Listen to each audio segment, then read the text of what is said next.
Listen to this podcast now on the Red Apple Podcast Network. The Leadership Thread with Dr. Peggy Polonis. I'm Dr. Peggy Polonis. Join me on each episode where I unravel the story that shaped leaders, tracing the thread that led them where they are today. Because leadership isn't born in adulthood. And thank you once again for joining us on the Leadership Thread, education, ethics, and sustainability.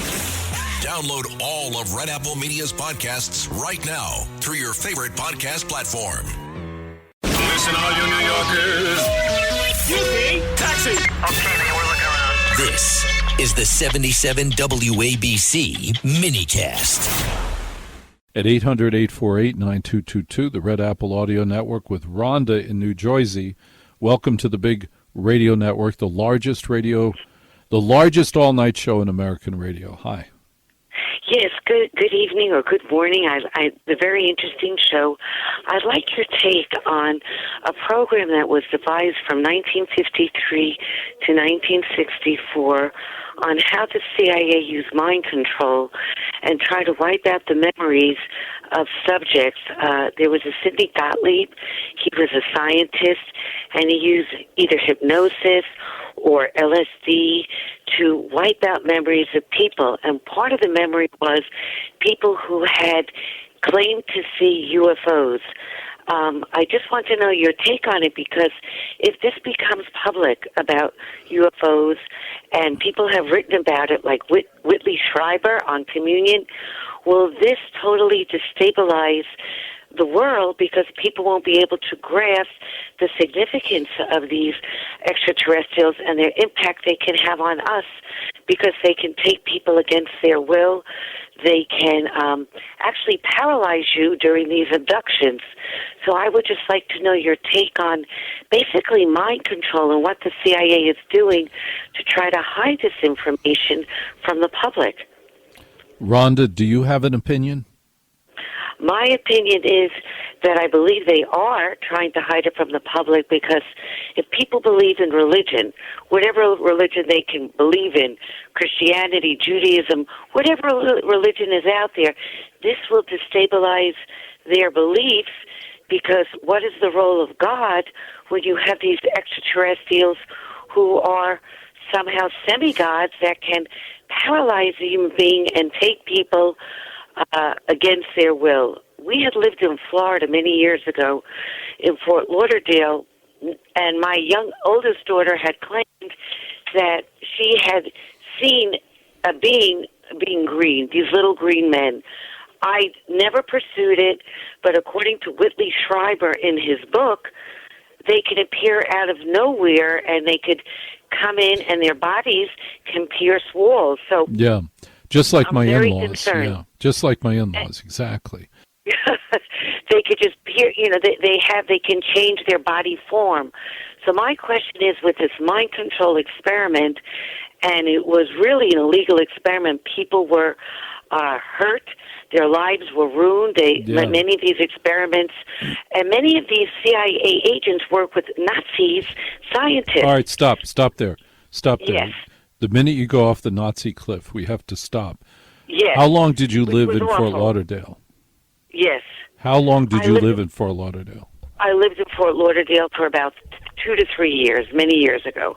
Do you remember the Fina gas station on Los Olas Boulevard? Do you remember that? There was there was one gas station in Fort Lauderdale. Do you remember that? I don't. I'm sorry, my memory is weak. I don't quite remember that gas station. I'm sorry. All right. Let me tell you, and I appreciate it. I will answer your question, but let me tell you a quick story about Fort Lauderdale, and thank you for the call. I've never been in such a hurry to leave any place as after living in Fort Lauderdale for 1 year, because I'm an introvert. I don't want to casually know you. I don't want to casually have a relationship with you. I want to be alone. My goal in life, my mistress is solitude. I have never cheated on my wife. I never would, because I'd be caught immediately. In 2 seconds, I would be caught. Never cheated on my wife. Wouldn't occur to me. But my mistress is solitude. And I had a unique car in Fort Lauderdale. I had a Chrysler TC. If you know, you know. I had a Chrysler TC. I'm driving down Los Olas Boulevard, and I pull into the gas station. And the person who owned and ran the gas station, Wally's dad, comes at my car from the front, walks toward me from the front of the car.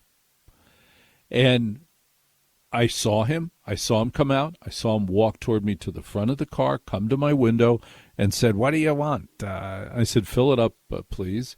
"Do you want me to fix the rear headlight?" I'm like, "How do you know my rear headlight is out? How do you know?" "I was behind you last night." "Last night?" "Yeah, I was behind you last night." No.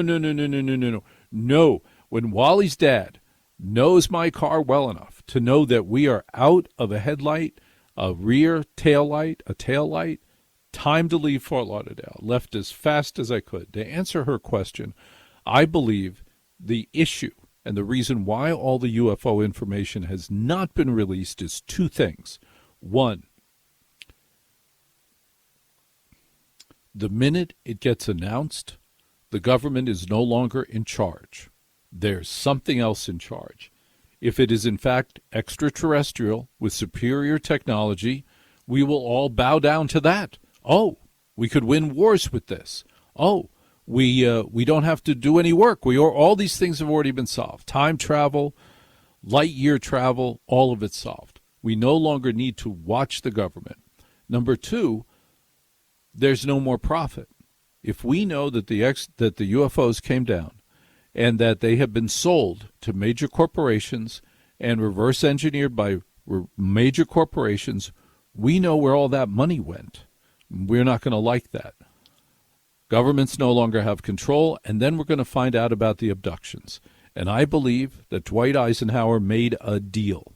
He made a deal in the early 50s which said, we are going to give you all this technology. In exchange, we'd like 100,000 Americans a year so we can experiment on human beings. That's what I think the issue is. Rural Americans deserve access to the best of what our nation has to offer, especially health care. Across every state and every community, America's rural hospitals are the first line of defense, protecting our families, neighbors, and loved ones. No matter where you live, hospital care doesn't clock out. They're there 24 hours a day, 7 days a week, 365 days a year. Each year, America's over 5,000 hospitals care for millions of patients, providing 24/7 emergency care, delivering babies, cancer treatments, and other life-saving care that patients rely on. Behind every one of those patients are doctors, nurses, and caregivers working tirelessly to keep people healthy and safe. Hospitals are our community's lifelines. They employ our neighbors and keep our families healthy. But now, some in Congress are threatening access to care. Tell Congress, protect patient care to keep America strong. Don't cut rural health care.